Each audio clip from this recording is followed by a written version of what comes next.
히브리서 10장 39절 말씀 보겠습니다. 신약 성경 365페이지입니다. 히브리서 10장 39절 말씀입니다. 찾았으면 우리 한 목소리로 같이 합독합니다. 시작. 우리는 뒤로 물러가 멸망할 자가 아니요 오직 영혼을 구원함에 이르는 믿음을 가진 자니라. 아멘. 히브리 기자는 주의 백성들이 하나님의 선물로 받은 믿음을 이렇게 설명합니다. 영혼을 구원함에 이르는 믿음, 그렇게 설명해요. 이 구절을 근거로 해서 신앙고백서 14장은 우리의 믿음을 구원하는 믿음이라는 타이틀로 설명하고 있습니다. 오늘 14장 1항, 2항, 3항을 한꺼번에 같이 좀 보도록 하겠습니다. 자, 13장은 우리가 무엇을 배웠죠? 성화를 배웠죠? 역시 3항으로 구성이 되어 있었고, 이어서 14장은 믿음, 15장은 회개, 그런 순서로 신앙고백서의 내용이 이어집니다. 오늘 14장은 구원하는 믿음이라는 타이틀을 가지고 3항으로 믿음에 대한 내용을 가르쳐 줍니다. 1항은 구원하는 믿음의 전반적인 정의입니다. 그리고 2항은 믿음이 믿는 자들에게 어떤 기능을 하는가 하는 믿음의 기능에 관한 설명이고, 3항은 약한 믿음, 강한 믿음, 믿음의 정도에 관한 설명으로 구성이 되어 있습니다. 우리 조직신학을 오후 예배 때 다 공부했고, 또 지금 목요일도 공부를 해가는 중에 있는데, 구원론에 가면 최근에 개혁파 조직신학은 그리스도가 이루신 구원을 성령께서 택자들에게 적용하실 때 일련의 논리적인 순서를 가지고 적용하거든요. 그 부르심으로 시작해서 영화에까지 9단계의 논리적인 순서를 구원의 서정으로 제시합니다. 그 서정은 부르심, 중생, 회개, 믿음, 칭의, 그리고 양자, 성화, 견인, 영화, 그렇게 돼요. 이 조직신학의 구원론의 순서에 의하면 믿음과 회개는 칭의 앞에 와요. 성령께서 유효한 부르심으로 택자들을 부르면, 복음으로 부르면 중생하게 돼요. 거듭나게 되죠. 그죠? 그러니까 죄와 허물로 죽었던 영혼이 성령의 사역으로 새로운 피조물로 거듭나게 되면 생명의 씨앗이 심겨요. 우리 영혼 속에. 그 생명의 씨앗이 작동하면 그 생명이 믿음과 회개라는 열매로 나타나요, 우리에게. 그러니까 조직신학의 순서에서, 구원의 순서에서, 시간적인 순서가 아니에요, 논리적인 순서예요. 조직신학이 성령께서 택한 자들에게 그리스도의 구원을 적용시키는 일련의 과정을 제시할 때 칭의 앞에 믿음을 둔다고요. 자, 하나님께서 누구를 어렵다고 하십니까? 이미 배웠죠, 우리? 믿는 자를 어렵다 하시잖아요. 그러니까 논리적으로 믿음 앞에 뭐가 와야 돼요? 칭의 앞에 뭐가 와야 돼요? 믿음이 와야 되죠. 그리고 믿음은 어떤 자에게 생긴다고요? 거듭난 자에게 생기는 생명의 열매예요. 그런데 조직신학의 순서에 의하면 중생, 부르심, 중생, 회개, 믿음, 그 다음에 칭의, 양자, 성화, 이렇게 이어지는데, 웨스트민스터 신앙 고백서에 의하면 믿음과 회개가 성화 뒤로 오잖아요, 지금. 그죠? 왜 그럴까요? 이미 신앙 고백서도 칭의를 다룰 때 믿는 자를 어렵다 하시는 하나님의 법정적인 선언이라고 분명히 가르쳐 주었어요. 그러니까 칭의가 되려면 믿음이 전제해야 돼요.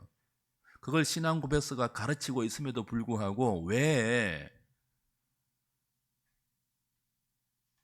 성화 뒤로 믿음과 회개를 배치했냐는 거예요. 의도가 있겠죠. 앞에 뭐 배웠습니까? 성화를 배웠죠. 성화가 뭐예요? 신자의 일생 전반에 걸쳐 거룩해져 가는 과정이잖아요. 그죠? 우리는 성령 하나님에 의해서 거룩해져 가고 있단 말이에요. 말씀과 성령을 수단으로 해서. 근데 하나님께서 말씀과 성령을 수단으로 해서 택한 자를 거룩하게 만들어 가실 때 그 거룩하게 만들어 가시는 내적인 방편, 외적인 방편은 말씀과 성례와 기도예요. 근데 그 외적인 방편은 그렇고 내적인 방편은 믿음과 회개예요. 우리가 말씀과 성령을 통하여 거룩해져 갈 때 그 말씀과 성령이 믿는 자, 그 택자들 안에서 일으키는 역사가 뭐라고요? 매일 그리스도를 믿게 하고 매일 자신의 죄를 회개하게 해요. 그래서 성화 뒤에 신앙 고백서는 의도적으로 뭐예요? 믿음과 회개를 배치해서 믿음과 회개 없이는 무엇이 불가능하다는 것을 강조하고 있습니까? 성화가 불가능하다. 이걸 강조하기 위해서 타이틀 자체도 형용사를 붙여요. 그냥 믿음, 그냥 회개라고 하지 않고 어떤 믿음이라고요? 구원하는 믿음. 그럼 15장은 타이틀을 생명에 이르게 하는 회개 그렇게 붙인다고요. 그래서 신앙 고백서가 성화 뒤에 믿음과 회개를 배치한 이유를 우리가 조금은 이해하고 이 구원하는 믿음에 관하여서 좀 접근하면 좋겠습니다. 기억해야 할 것은 믿음과 회개 없이는 구원의 생명을 누릴 수 없고 거룩한 성화가 이루어지지 않습니다. 그러니 우리가 매일 회개의 용서, 죄 용서함을 구하는 기도를 해야 되고 매일 믿음을 달라고 기도해야 하는 거죠. 그러니까 신자는요, 첫 번째 믿음이 있습니다. 중생한 결과 첫 번째 예수를 믿는 믿음, 첫 번째 죄에서 돌이키는 회개를 합쳐서 뭐라고 부르는지 기억하십니까? 회심, 컨버전이라고 불러요. 자, 보십시오. 지금 성화의 수단으로 믿음과 회개를 신앙 고백서가 제시하잖아요. 이건 매일 믿어야 되고 매일 회개해야 되잖아요. 그죠? 근데 성도가 거듭나면 첫 번째 죄에서 돌이키는 회개가 있고 첫 번째 자신을 믿는 것이 아니라 구주 예수 그리스도를 내 구원자로 믿는 믿음이 성령의 역사로 발생한단 말이에요. 그 첫 번째 믿음과 첫 번째 회개를 합쳐서 신학적으로 뭐라고 부른다고 했죠? 돌이킴이라는 회심이라고 불러요. 근데 이 첫 번째 회심 이후에 신자는 매일 뭐 해야 돼요? 매일 그리스도를 믿음으로 의지해야 돼요. 또 동시에 뭐 해야 돼요? 매일 죄에서 자신을 회개해야 돼요. 근데 왜 이 첫 번째 믿음과 첫 번째 회개를 회심이라고 하느냐 하면 근본적인 방향의 전환이 일어난다는 뜻이에요. 그 예수를 믿게 되면 믿음과 회개가 우리 안에 생명의 열매로 생기는데 이 생명의 열매는 우리의 삶을 뭐 시킨다고요? 돌이키게 만들어요. 죄에서 돌이켜 예수께로 향하게 결정적인 방향의 전환을 가져오는데 그게 결정적인 한 번만으로 끝나는 것이 아니라 매일매일 우리의 삶을 돌이키고 예수를 의지하는 믿음과 회개로 나아가 성화를 이룬다는 거예요. 이해되시죠? 그런 이해를 가지고 이제 구체적인 1항, 2항, 3항으로 넘어가 보겠습니다. 해설입니다. 자, 1항을 먼저 읽겠습니다. 시작. 택한 자를 구원에 이르게 하는 믿음의 은혜는 그들의 마음 안에서 역사하시는 그리스도의 성령의 사역이며 일반적으로 말씀의 봉사에 의해 일어난다. 또한 이와 더불어 성례의 시행과 기도에 의해 이 은혜는 증진되고 강화된다. 자, 믿음의 전반적인 구원하는 믿음의 전반적인 정의입니다. 해설 1번입니다. 신앙 고백서 14장이 믿음을 다루면서 굳이 타이틀을 구원하는 믿음이라고 단 이유가 있죠. 우리가 흔히 사용하는 믿음이라는 단어에는 구원하지 못하는 믿음도 있다는 뜻이에요. 그죠? 제목이 구원하는 믿음이니까 전제가 있겠죠? 구원하지 못하는 믿음도 있어요. 그런 뜻이에요. 우리가 믿습니다 라고 할 때 그 믿음이 전부 뭐예요? 우리를 구원으로 인도하는 믿음이 아닐 수 있다는 거예요. 자, 믿음을 의심하라. 이상한 말이지만 믿음을 의심하라. 다 믿음이 아니다. 믿는다고 다 구원하는 믿음이 아니라는 거예요. 여러분의 구원의 확신을 흔들려고 하는 말이 아니라 신앙 고백서와 성경의 교리가 끝없이 우리에게 도전하는 우리 믿음의 점검의 차원의 질문이에요. 자, 구원하지 못하는 믿음이 있는데 제가 몇 가지를 드러났습니다. 첫 번째는 뭐예요? 역사적인 믿음이 있습니다. 구원하지 못하는 믿음이에요. 신학적으로 이렇게 분류합니다. 역사적 믿음이 뭡니까? 성경에 기록된 역사적 사실 자체는 믿어요.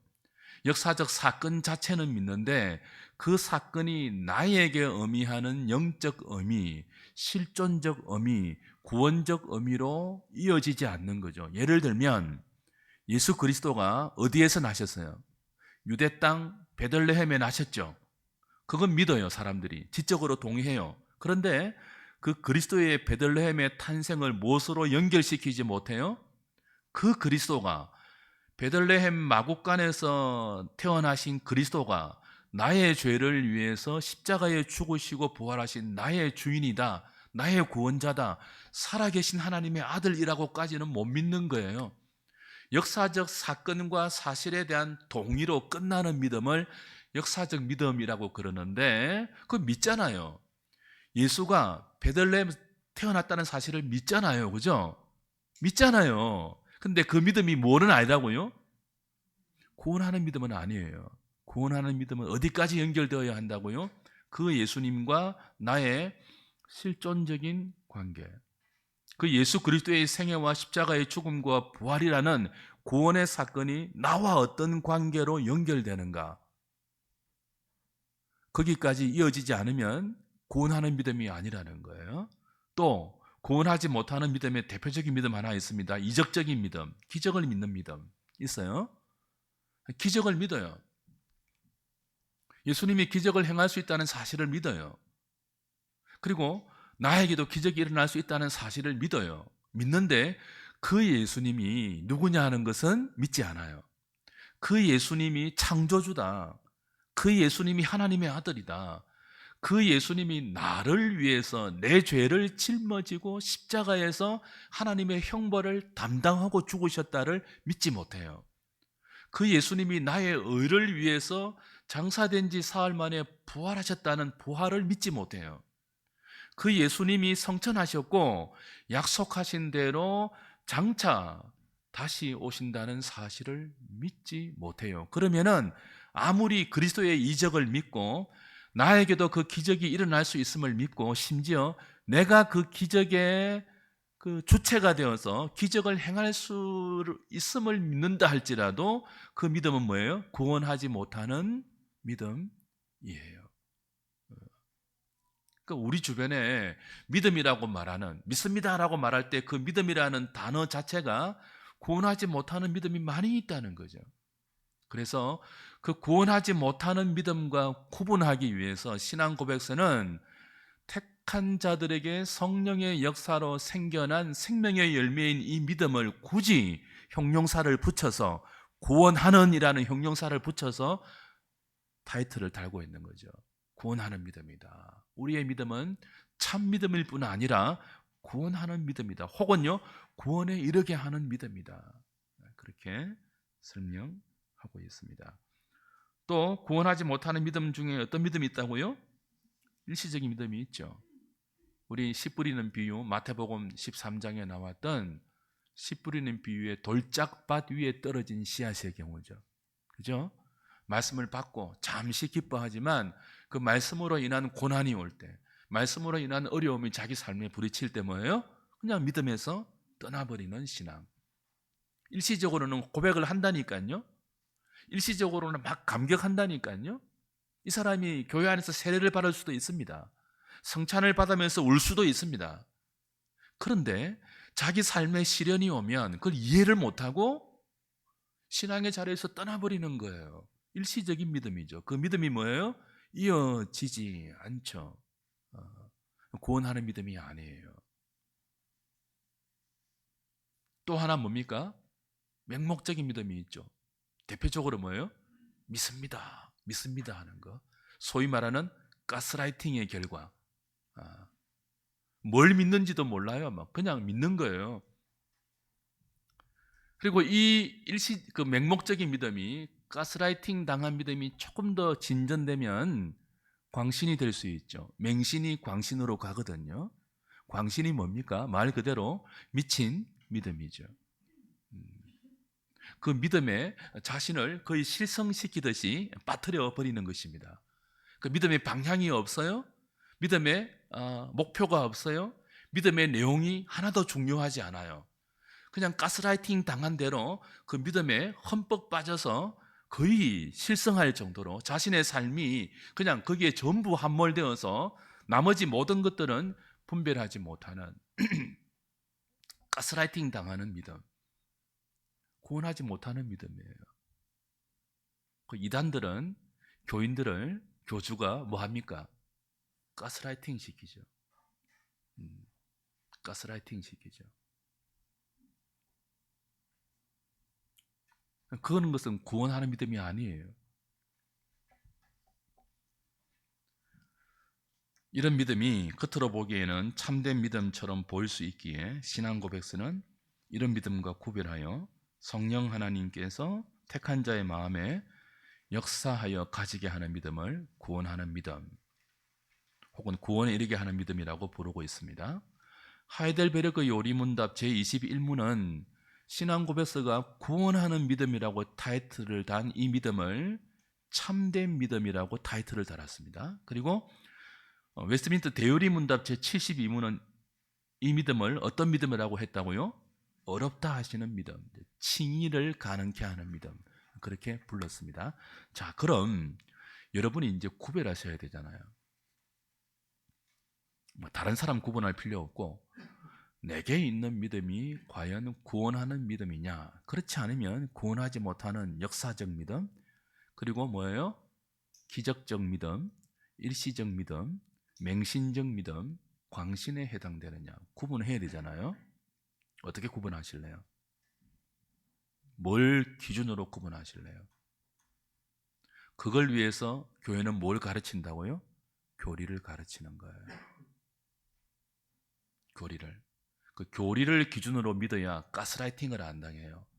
목사에게 세뇌당하면 안 돼요. 목사가 강단에서 바른 설교를 하느냐, 바른 가르침을 하느냐, 당회가 늘 점검해야 되죠. 그리고 교우들도 뭐 해요? 선악을 분별할 수 있는 지각을 가져야 되는데 그 지각이 어디에서 생긴다고요? 교리에서 생겨요. 교리가 뭐였죠? 교의, 도그마, 교리, 독트린. 뭐였죠? 성경에 있는 진리, 성경에 있는 내용을 주제별로 혹은 항목별로 체계화해 놓은 지식이에요. 그러니까 교리 이꼴 체계예요, 체계. 성경의 지식이 막 흩어져 있잖아요, 그죠? 그걸 한 분야별로 혹은 주제별로 항목별로 뭐예요? 컴퓨터 보면은 데이터베이스가 있고 바탕화면에 이렇게 항목별로 컴퓨터 아시죠? 모르시와요? 바탕화면에 이렇게 주제별로 이렇게 뭐라고 해요, 그거? 데이터베이스를 만들어 놓고 세부 항목들을 거기 다 집어 넣어서 이렇게 요약하거든요. 그처럼 교리가 뭐라고요? 우리의 신앙적인 지식을 체계화해서 조직을 잡아준다고요. 그것을 기준으로 해서 뭐예요? 강단에서 선포되는 말씀이 바른 말씀인지, 내가 소유한 믿음이 구원하는 믿음인지 그렇지 않은지를 끊임없이 점검해야 돼요. 그 점검 안 하면 뭐 합니까? 가스라이팅 당할 수 있습니다. 누구에게? 목회자에게. 여러분 가스라이팅 당한 성도가 되고 싶습니까? 아니면 성경의 진리를 잘 붙들고 성경이 인도하는 천성으로 가고 싶습니까? 후자죠. 그러면 무슨 공부 잘해야 된다고요? 교리 공부를 잘해야 돼요. 이 오후 시간이 결코 쉽지는 않지 않아요. 뭐 연예인 불러와서 간증시키고 하면 좋겠죠. 쉽지 않지만 왜 교회는 교리를 배워야 합니까? 그게 우리의 신앙의 하나의 골조가 되고 뼈대가 되고 기둥이 되어서 우리에게 분별할 수 있는 기준을 형성시켜 주거든요. 그래서 목사들이 교리 공부를 잘 안 시켜요. 교인들이 무지하기를 원해서. 자기가 뭐 틀린 말을 해도 그 분별하지 못하도록 무지의 바다 가운데 빠뜨려 놓고 그냥 막 가스라이팅 하는 경우가 있는데 참된 교회로 가기 힘들어지죠. 교리 공부를 지겹지만 잘 하셔야 됩니다. 하고 또 해야 돼요. 돌아서면 잊어버리니까 또 해야 돼요. 그게 목사의 직무입니다. 우리는 목사 안수 받을 때 그거 잘 하겠다고 서약하고 받았어요. 그러니까 저는 저의 직무를 해야 되고 여러분은 성도의 의무를 다 해야 되죠. 교리 공부 잘할 수 있기를 바랍니다. 해설 2번입니다. 구원하는 믿음의 가장 큰 핵심은 은혜입니다. 우리가 구원하는 믿음을 만들어내지 못해요. 하나님께서 택한 자들에게 성령의 은혜로 만들어내시는 열매가 구원하는 믿음이기 때문에 구원하는 믿음의 핵심은 무엇에 있다요? 은혜에 있다. 은혜에 있다. 비록 믿음의 주체는 우리죠. 우리가 믿지 않습니까? 그죠? 믿음의 주체는 우리이지만 믿게 하시는 분은 누구라고요? 하나님입니다. 하나님의 은혜가 우리를 믿게 하는 거거든요. 성령 하나님께서 택한 자들의 마음에 복음으로 역사할 때만 우리는 구원하는 믿음을 가질 수 있기 때문에 이 구원하는 믿음은 전적으로 하나님의 은혜의 결과입니다. 그래서 우리는 우리의 믿음을, 구원하는 믿음을 가진 우리의 믿음을 자랑할 수 없습니다. 그 믿음을 분명한 교리에 의해서 확인할 때마다 감사할 수밖에 없는 거죠. 에베소서 2장 8절 9절 같이 읽습니다. 시작. 너희는 그 은혜에 의하여 믿음으로 말미암아 구원을 받았으니 이것은 너희에게서 난 것이 아니요 하나님의 선물이라. 행위에서 난 것이 아니니 이는 누구든지 자랑하지 못하게 함이라. 우리가 믿었지만 그 믿음은 우리의 행위가 아니라 하나님의 선물이죠. 그러니까 나 믿음 좋아, 왜 너 믿음 없어, 이렇게 자랑하거나 그 믿음 앞에서 좌절해서는 안 됩니다. 오직 감사만 있을 뿐입니다. 3번입니다. 그렇다면 누가 구원하는 믿음을 은혜의 선물로 받을까요? 신앙고백서는 택자들이라고 분명히 밝히고 있습니다. 가혹한 말인지 모르겠지만 성경의 진리입니다. 택함을 받지 못한 사람들은요, 아무리 복음을 들어도 믿음이 생길까요? 안 생길까요? 안 생겨요. 안 생겨요. 그래서 이들은 아무리 복음을 들어도, 아무리 진리를 들어도 세상의 모든 형편의 배후를 알지를 못합니다. 이 세상의 모든 비참함, 불행, 인간의 생로병사, 그것이 죄로 인해 생겨난 결과인지를 이해를 못해요. 그냥 자연 발생학적이고 자연과학적인 것으로만 접근을 하고 이해하려고 하죠. 거기에 죄가 끼어들면 이 택함받지 못한 자들은 견디지를 못합니다. 뭐 죄의 결과로 사망이 왔다고? 죽음은 자연적인 것 아니야? 응? 그런 식으로 이해하면서 이 죄가 끼어들면은 받아들이지를 못해요. 택함받지 못한 사람들은 아무리 복음을 들어도 예수 그리스도의 구원의 역사적 사실을 믿지 못하고 그리스도의 생애를 단지 도덕군자 성인의 위대한 생애 정도로만 받아들이려고 하죠. 그분의 십자가의 대속의 죽음이 도무지 믿겨지지가 않습니다. 그런 일이 어디 있어? 내가 죄를 지었다고 인정을 해도 그 죄를 위해서 어떻게 다른 사람이 대신 짊어질 수 있단 말이냐? 있을 수 없어 라고 그리스도의 구원 사역을 믿지 못하는 것이죠. 오직 누가 믿는다고요? 택함을 받은 사람만이 이 성경이 진술하는 구원의 사실을 믿음으로 아멘 동의하게 되고 받아들이게 되고 전적으로 확신하게 되고 그리스도를 의지하면서 따라가게 되는 것입니다. 택한 자들에게 구원하는 믿음은 선물로 은혜로 주어집니다. 성령께서 택한 자들에게 구원하는 믿음을 선물로 주실 때 그 방편이 뭐죠? 외적인 방편은 말씀과 성례와 기도입니다.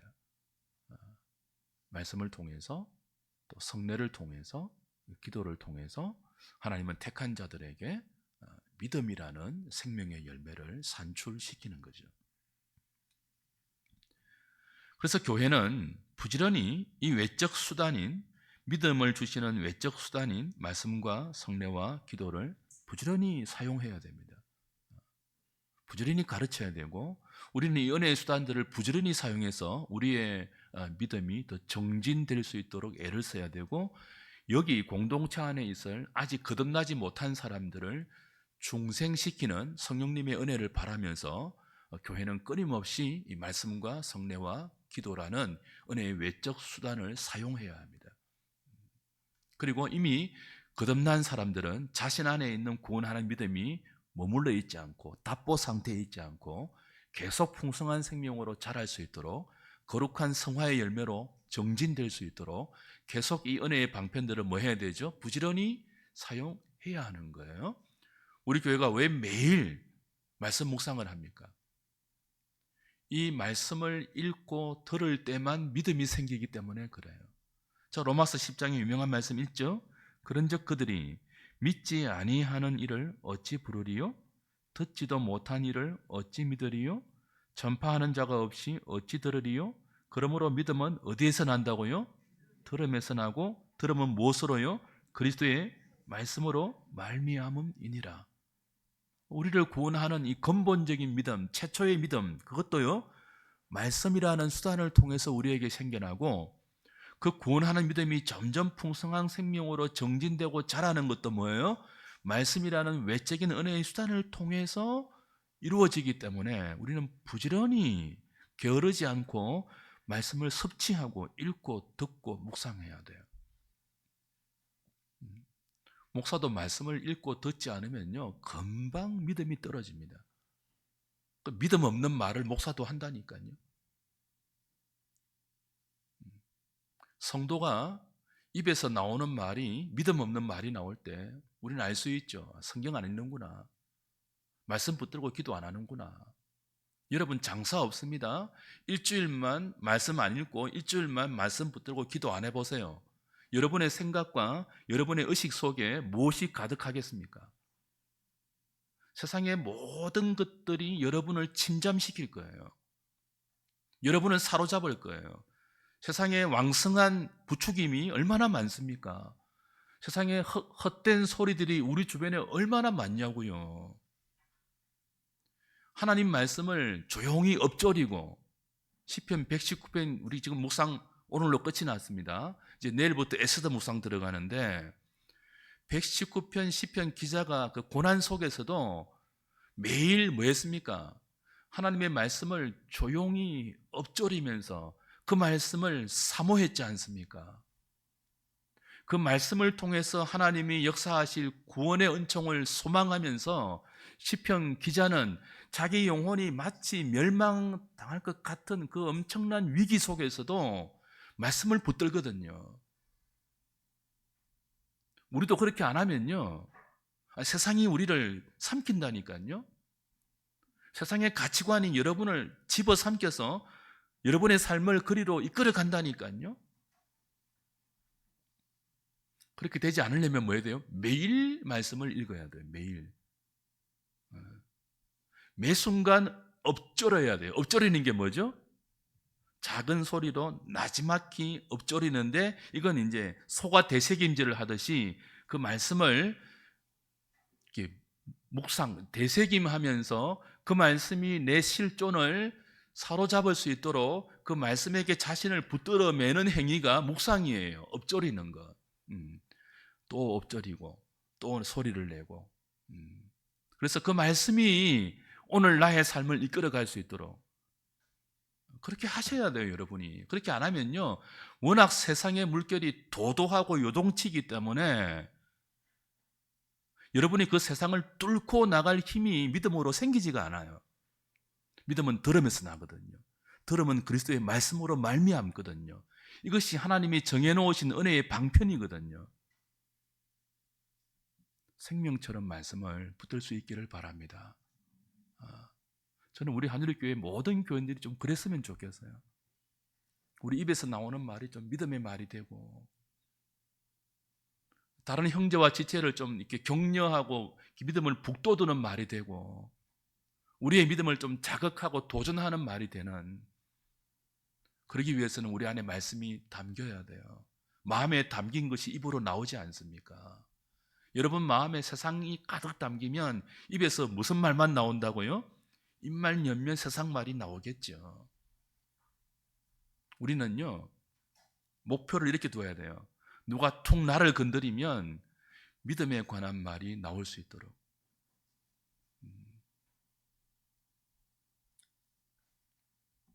그런 신령한 사람으로 잘 자라가면 좋겠습니다. 4번 보십시오. 현대교회 안타까움 중에 하나예요. 믿음의 통로가, 믿음을 주시는 은혜의 외적 수단이 말씀과 성례와 기도인데, 현대교회는 이 사실을 믿지를 못해요. 그래서 자꾸 교인들을 감정적으로 고조시키려고 해요. 그 은혜의 수단을 찬양으로 자꾸 바꾸려고 해요. 여러분 그런 거 못 느끼세요? 오후에 우리 찬양한 거 은혜의 수단이 아니에요. 은혜 받은 우리의 마땅한 고백과 기도로 우리는 찬양을 하지 않습니까? 그죠? 시편 찬양을 하고 또 찬송가를 부르지 않습니까? 근데 현대교회는요, 찬양을 무엇으로 지금 사용하고 있습니까? 은혜의 방편으로 사용하고 있습니다. 어떤 은혜의 방편이죠? 예배자의 마음을 감정적으로 고양시키기 위한. 노래에는 그런 기능이 얼마나 강력합니까? 노래에는 강력한 곡조와 메시지가 담겨 있잖아요. 노래는 그냥 노래는 하나도 없습니다.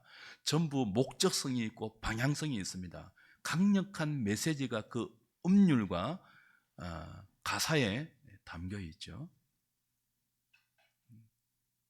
현대교회가 신학에 투철하지 못하니까 교인들이 좋아하는 찬양을 자꾸 개발해요. 그 찬양을 부르면 감정이 고조되는 것들을 연구해요. 그래서 메들리로 부르죠. 우리의 신앙에 감정적인 요소가 분명히 있어요. 근데 그걸 은혜의 수단으로 사용하면요, 어떤 위험이 있습니까? 진짜 은혜의 수단으로 주신 말씀과 기도가 약화될 수 있습니다. 제가 전에 한번 그랬죠. 저는 이 교회의 그 그룹 사운드 출신이에요. 그냥 찬양단 이전에 있었던, 교회 안에 전자기타, 오르간, 드럼, 베이스 다 갖다 놓고 했던 그룹 사운드가 있던 시절이 있거든요. 제가 퍼스트 기타였고 우리 집사람이 오르간이었습니다. 그러다가 한국 교회 가운데 뭐가 불어닥쳤느냐 하면 온누리 교회에 경배와 찬양이라는 바람이 태풍처럼 불어닥쳤습니다. 그래서 온 교회에 뭐가 생겼죠? 찬양단이 생겼습니다. 그리고 그 찬양단의 대부분은요, 예수 전도단의 찬양 메시지를 복붙했습니다. 따라했습니다. 하용인 선교사라고 이름 붙인 그 온누리 교회의 모교 찬양 팀의 그 찬양곡과 그 리더의 메시지와 그 연주 형태가 한국 교회 가운데 막 강타했습니다. 그래서 웬만한 규모를 가진 교회는 다 찬양단을 만들었습니다. 제가 그 소속했던 찬양단의 이름이 세기범 찬양단이었고 그 리더가 박홍섭이었습니다. 저는 제 와이프를 꼬시기 위해서 김향미라는 자매를 이 오르간으로 이렇게 들어오게 해서 사로잡았죠. 예. 근데 그때 제가 찬양 인도를 배우기 위해서 서울까지 갔거든요. 부산에서 온누리교회까지 갔단 말이에요. 원종으로. 무슨 곡을 부르는지, 악기가 어떤 건지. 근데 거기가 충격받은 게 하나 있습니다. 다 온 젊은이들이 열광하면서 찬양을 해요. 눈물 흘리고 손뼉 치고 춤추고 막. 은혜 받고 기도하고 막 찬양해요. 끝나고 이제 우르르 쏟아져 나올 거 아니에요. 그때 온누리교회 서빙공가 거기 있었을 건데 아마 조금 걸어 나오면 버스 정류장이 있습니다. 그렇게 뜨겁게 찬양하고 주님 거룩하게 살겠습니다 했던 이 젊은이들이 버스 하나 질서 있게 못하는 거예요. 먼저 타려고 막 달려가더라고요. 그리고 그런 젊은이들이 뜨겁게 찬양하고 나서 메시지 전할 때는 다 거의 좁니다. 감정을 다 쏟아부었기 때문에 이미 너무 뜨겁게 기도하고 너무 뜨겁게 찬양하기 위해서 전력을 다 기울였어요. 그러니까 우리가 육체를 가진 인간이라는 존재잖아요. 감정이 막 소진되면요 잠이 오거든요. 정작 진리가 선포되는 설교 시간에는 뭐예요? 꾸벅꾸벅 조는 거예요. 찬양은 중요한 기도입니다. 기도인데 이걸 우리의 감정을 고조시키는 외적인 목적을 담아서 교회에서 사용하다 보면 가장 중요한 진리의 말씀이 약화되어요. 그래서 성도들이요 찬양을 통해서 뜨겁게 감정이 고조되지 않으면 은혜를 못 받았다고 착각해요. 그렇지 않습니까, 여러분? 여러분 어떤 때 은혜 받았다고 느끼십니까? 어떤 때? 오늘 예배에 은혜가 있었습니까? 라고 물으면 어떤 때 은혜가 받았다고 여러분은 생각하시겠습니까? 내가 찬양 부를 때 막 뭔가 와닿았어요. 그 가사와 그 멜로디가 막 나를 사로잡아서 나를 위로했어요. 내가 힘이 났어요. 은혜 받은 것입니까? 그러면 그런 경험이 없으면 은혜가 없었던 것입니까? 잘 생각하셔야 돼요. 그렇게 생각하기 시작하면 여러분의 신앙은 요동칩니다. 여러분의 감정에 따라서 좌우됩니다. 그래서 목회자들이 자꾸 그런 거를 파고 들어가는 거예요. 은혜 받았다고 성도들이 느낄 수 있도록 예배를 디자인하죠. 콘티를 짜죠. 그런데 길들여지면요 감각적이 됩니다. 신앙이 감각화된다고요. 감각화되면 진리에 둔감해질 수 있습니다. 진리는 감각적이지 않거든요. 진리는 절대로 감각적으로 오지 않습니다. 오랜 시간을 두고 우리 영혼을 비수처럼 파고드는 검과 같이 오지 어떤 감각적으로 그렇게 오는 것만이 아니에요. 그래서 뭐예요? 찬양을 굉장히 조심해야 합니다. 왜 개혁교회가 시편 찬양을 고집할까요? 우리보다 훨씬 엄밀한 개혁교회는요 반주도 사용 안 하는 교회들이 있습니다. 반주가 뭐예요? 우리의 감정을 너무 고조시켜서 메시지에 집중하지 못하도록 한다는, 저는 그 정도까지는 하지 않아요. 저는 감정을 굉장히 중요한 신앙의 요소로 인정해요. 우리의 감정은 고조되어야 해요. 그러나 그 감정이 무엇을 넘어서는 안 된다고요? 은혜의 가장 중요한 수단인 말씀에 집중하지 못하는 선까지 넘어가면 안 돼요. 시편 찬양은 곡조보다 가사에 집중하는, 그리고 뭐예요? 성령께서 우리에게 직접 계시로 주신 가사이기 때문에 지금 어떤 한 개인이 마음의 감동을 받아 작사한 곡과는 비교가 안 되는 성령이 교회 가운데 영원토록 주신 직접적인 계시란 말이에요. 그 계시의 노래를 우리는 고백하면서 찬송하는 것입니다. 시편 찬송의 가치죠. 그래서 개혁교회는 언제나 뭘 고집한다고요? 시편 찬송을 고집합니다. 과제는 있습니다. 시편 찬송의 멜로디가 너무 고전적이에요. 조금 현대적으로 개선할 과제는 우리에게 있는데 저는 소원하고 있습니다. 기도하고 있습니다. 우리 교회 가운데 음악을 전공하는 작곡가가 나와서 시편 150편까지의 모든 가사를 조금은 현대적이고 조금은 우리가 더 부를 수 있는 그런 곡조로 작곡을 다 하면 좋겠어요. 지금은 거의 편곡 수준이거든요. 우리가 부르는 것은. 우리는 스코틀랜드 시편 찬송을 부르는데 거의 편곡한 것이고 그 편곡한 곡조도 거의 뭐예요? 똑같은 것들이 많이 반복되죠.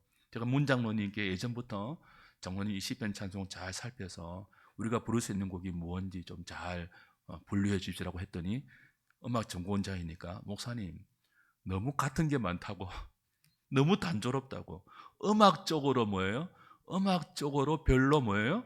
수준이 없는 곡조가 많다는 거예요. 근데 음악은 하나님 주신 선물이잖아요. 가장 귀한 선물 중에 하나가 음악이거든요. 음악을 난잡하지 않게 사탄도 음악을 사용하잖아요. 아름답고 숭고하고 장엄하게 음악이라는 하나님의 선물을 시편 가사에 잘 입혀서 모든 공교회가 함께 사용할 수 있는 그런 음악적인 완성도를 갖춘 시편 찬송이 우리 가운데 제작되면 좋겠다는 바람이 있죠. 음악을, 찬송을 은혜의 수단이 아닌 은혜의 고백으로 사용해야 한다는 사실을 좀 유념해야 합니다. 현대교회는 너무 뭐 위주예요? 찬송 위주예요. 예배 모범이 무너졌습니다. 자꾸 지금 제가 딴 길로 가는데 중요해서 그래요. 여러분 현대교회 예배 형태를 보십시오. 주보 보면 우리 교회는 예배의 모범을 따른 예배 순서예요. 거기 다 신학적인 요소가 가미되어 있단 말이에요. 우리는 십계명 교독을 회개의 기도 이전에 하지 않잖아요. 개혁교회는 함께 하는 고백의 기도 앞에 십계명을 함께 낭독합니다. 그 십계명에 비추어서 한 주간의 삶을 돌아보면 뭐하다는 거예요? 회개할 것 투성이거든요. 저는 맨 뒤에 배치했죠. 무슨 의도입니까? 예배를 마치고 나갈 때 한 주간의 삶을 하나님이 주신 계명대로 살자라는 의미를 담아서 마치는 순서에 배치했습니다. 그리고 십계명의 하나님의 율례대로 우리가 살아갈 때 우리 힘으로 못 사니까 맨 마지막에 뭐 하는 거예요? 주기도문을 찬송하면서 기도하는 거예요. 이 말씀대로 살 수 있도록 하나님 은혜 주십시오. 기도하고 그 다음에 강복 선언하고 예배가 마치죠. 그죠? 이런 일련의 예배 모범의 순서를 우리는 충실히 따르고 있잖아요. 근데 현대교회를 보십시오. 그냥 앞에 회중에 찬양 인도단 나와가지고 막 열심히 찬양하고 바로 누가 나와요? 바로 그냥 기도자 나오거나 안 그러면 바로 설교자 나와가지고 하는 경우가 많아요. 예배 순서에 담긴 신학적인 의미, 하나님과 우리 사이에 우리가 올려드리는 부분, 하나님께서 은혜로 우리에게 내려주시는 부분, 성도의 교통에 관한 수평적인 부분, 이 다 의미가 있는 순서예요. 그게 다 무너졌죠 지금. 오로지 뭐가 있습니까? 우리의 감정을 고치시켜서 한껏 고양된 다음에 그 다음에 메시지를 선포하고 그 다음 뭐예요? 그 감동 가지고 나갈 수 있는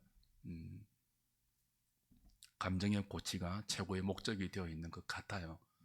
이런 안타까운 예배의 현장을 여러분은 좀 아셔야 됩니다.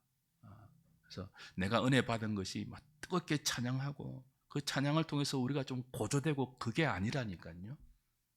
여러분이 삶의 현장에 나가서 들었던 설교의 말씀이 기억나고 매일 여러분이 묵상하는 그 하나님의 말씀이 여러분의 삶을 어떻게 이끌어 가는지를 느낄 때 우리는 비로소 말할 수 있습니다. 은혜를 받았다. 하나님의 은혜가 내 위에 있구나. 내가 구원하는 믿음을 가지고 살고 있구나 하는 것들을 경험할 수 있는 것입니다. 감정으로 흘러가는 예배는요, 나가면요 금방 없어집니다. 치열한 삶의 현장에 우리의 감정은 별로 도움이 못 됩니다. 카타르시스 정도의 도움밖에 안 돼요. 그래서 4번을 좀 유념하실 필요가 있습니다. 자, 5번은 이항을 말하는 것인데요. 그러면 하나님의 선물로, 하나님의 은혜로 구원하는 믿음을 받은 사람은 어떻게 살아야 할까요? 구원하는 믿음이 택한 자들에게 어떤 기능을 할까요? 이항은 이렇게 말하죠. 이 믿음에 의해, 이 구원하는 믿음에 의해 그리스도인은 말씀에 계시된 것은 무엇이든지 말씀 안에서 친히 말하시는 하나님의 권위 때문에 참된 것으로 믿으며 개별 본문이 담고 있는 내용에 따라 달리 행한다. 곧 명령에는 뭐하고요? 복종하고 경고에는 어떻게 반응한다고요? 떨며 이생과 내생을 향한 하나님의 약속은 기쁘게 받아들인다. 자, 구원하는 믿음이 전적으로 하나님의 은혜와 선물로 택한 자들에게 주어지는데 그 구원하는 믿음을 선물로 받은 사람은 그 믿음을 가지고 어떻게 산다고요? 그 믿음이 우리 안에 어떻게 기능한다고요? 하나님의 말씀, 계시된 성경 66권의 말씀을 친히 하나님 주신 말씀이라고 굳게 믿게 합니다. 그리고 그 모든 내용을 무엇이든지 받아들이게 하는데 받아들이는 방법이 조금은 달라요. 성경 각자 개별 본문의 내용에 따라서 도덕적인 명령에는 뭐 하고요? 순종하고 경고에는 떨며 두려워하고 이생과 내생에 관한 하나님의 약속이 담긴 본문은 소망으로 기다리는 반응을 하게 만듭니다. 그러니까 여러분이 구원하는 믿음을 가졌다면 그 구원하는 믿음을 가진 여러분이 하나님의 말씀 성경 66권을 어떻게 대하는지를 늘 살펴야 돼요. 물을게요. 여러분 신구약 성경 66권이 참된 하나님의 계시임을 믿습니까? 모든 말씀이 한 자도 오류가 없는 우리를 향한 하나님의 자기 계시임을 믿냐고요. 아멘이죠? 믿으면 그 말씀이 여러분의 삶을 어떻게 인도합니까? 믿으면 여러분이 이 말씀을 읽을 때 그 개별 본문에 따라서 어떻게 반응하십니까? 그 말씀이 여러분에게 도덕적인 명령을 한다면, 예를 들면 원수를 사랑하라, 도덕적인 명령이잖아요. 용서하라, 도덕적인 명령이잖아요. 간음하지 말라, 도둑질하지 말라, 거짓 증거하지 말라, 도덕적인 명령이잖아요. 그 도덕적인 명령이 여러분에게 여러분이 읽는 개별 본문으로 주어질 때 어떻게 해야 된다고요? 순종하셔야 돼요. 그게 구원하는 믿음을 가진 자의 믿음의 태도이고, 그게 구원하는 믿음이 택한 자들에게 기능하는 역할이에요. 또 하나, 우리가 오늘 말씀을 묵상했어요. 오늘 하루의 말씀을, 그 묵상하는 본문의 개별적인 내용이 경고라면 어떻게 받아야 되죠? 두려워 떨어야 됩니다. 회개하라. 만약에 그 경고에 관한 말씀을 받았는데도 우리의 마음이 아무렇지도 않고 두려워 떨지도 않고 우리의 삶을 그 앞에서 경외감을 가지고 점검하는 그런 반응도 없이 그냥 막 흘려 지나간다면 그 구원하는 믿음이 우리 안에 바르게 작동하지 않는 거죠. 우리의 마음이 그만큼 강팍해졌던지, 아니면 여러분은 혹시 나중에 계속 그렇게 살면 여러분의 뒷꽁무니에 로켓처럼 불이 붙을 수도 있습니다. 그렇게 못 살도록 하나님이 여러분을 손보실 수도 있습니다. 도덕적인 명령에는 순종하고 경고가 담긴 말씀에는 두려워 떨고 이생과 내생에 관한 약속이 담겨 있는 개별 본문은 소망으로 기다려야 합니다.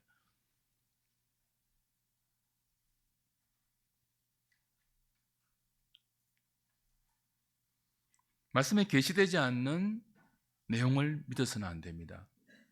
성경 66권 전체에 계시된 말씀을 하나님 말씀으로 믿고 그 개별 본문이 각자 우리에게 반응케 하는 반응에 신실하셔야 되지만 만약 교회가 목사가 강단에서 성경에 기록된 계시의 말씀이 아닌 자기 생각이나 혹은 다른 것을 말씀할 때는 아까 말씀했죠. 여러분이 분별할 수 있어야 합니다. 그래서 노매인해야 돼요. 그리고 계속 교회 강단이 그런 말씀을 선포한다면 그 교회에서 나가셔야 돼요. 그건 난파선에 불과합니다. 구원선이 아니라 분별하셔야 되는 책임이 여러분에게 있어요. 그 분별력을 키워줘야 할 사람이 목회자와 당회죠. 자, 분별력의 기준이 뭐라고요? 교리입니다. 교리. 여러분은 제 설교가 맞는 설교인지 안 맞는 설교인지 뭐 해야 돼요? 분별하셔야 돼요. 우리 목사님 저 설교 이상한데 그 정도는 분별하셔야죠. 무엇으로 분별한다고요? 교리에 근거해서. 모든 공교회가 같은 교리를 갖고 있잖아요. 그 같은 교리에 어긋나면요, 그건 참된 교회가 아니죠. 그걸 분별 못하니까 문제지. 지금 다 그냥 자기 주관적인 은혜의 기준에 따라서 그냥 교회를 선택하잖아요. 이 교회 좋은 교회야. 그 기준이 그냥 주관적이라고요. 객관적인 교리에 근거한 기준이 아니고.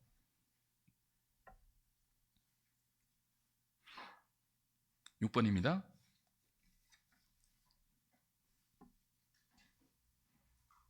6번 지나갔고요. 7번입니다.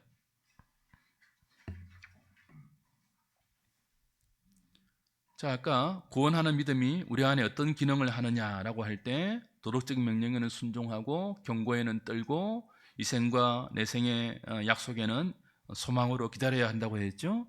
그러나 우리가 아무리 그렇게 신실하게 하나님 말씀에 순종한다 할지라도 그런 우리의 삶 자체가 뭘 만들지 못하죠? 구원을 만들지 못해요. 신앙고백서 제14장 2항은 그걸 분명히 밝히고 있죠. 우리를 구원하시는 그리스도의 구속과 그 모든 사역을 믿게 하시는 성령의 역사만이 우리를 참된 구원으로 이끌어가는 유일한 동인이기 때문에 이렇게 설명합니다. 2항 후반부죠. 구원하는 믿음의 주된 역할은 뭐라고요?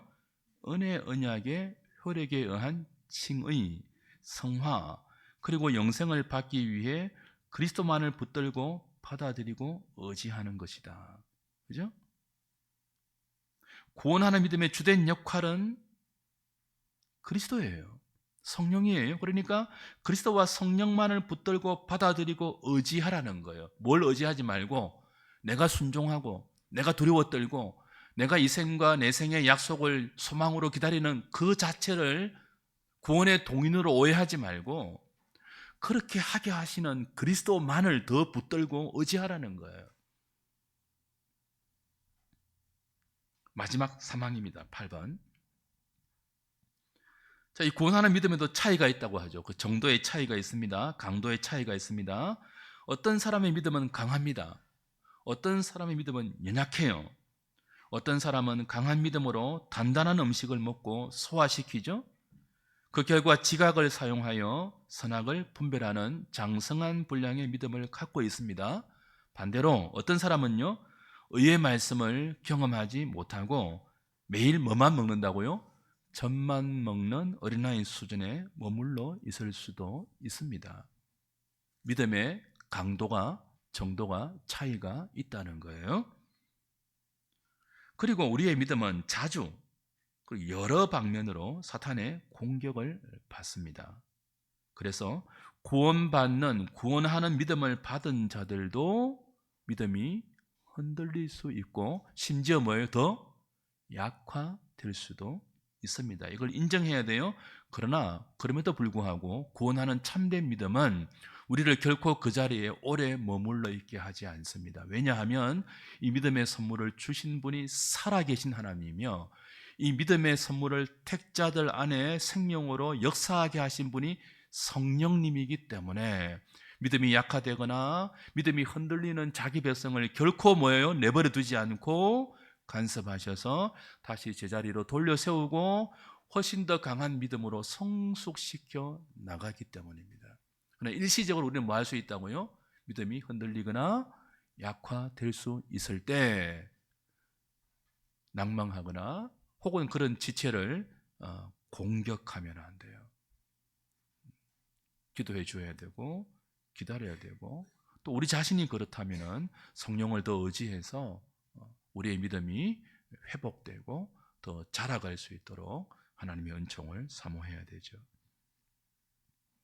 자, 이미 앞서 살펴본 신앙고백서 13장 성화의 사망도 똑같은 말을 했습니다. 우리 같이 한번 읽어보면서 확인하겠습니다. 시작.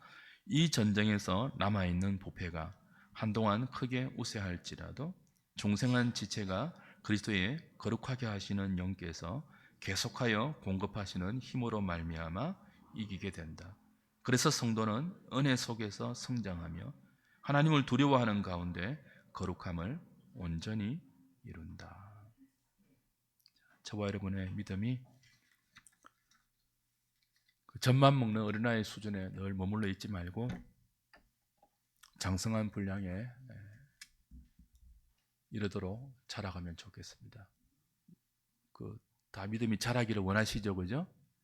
믿음이 자라는 은혜의 방편이 뭐라고요? 말씀과 성례와 기도입니다. 이번 한 주간도 부지런히 말씀을 붙들고 묵상하시고 그 말씀으로 여러분의 삶을 좀 꼭 붙들어 매십시오.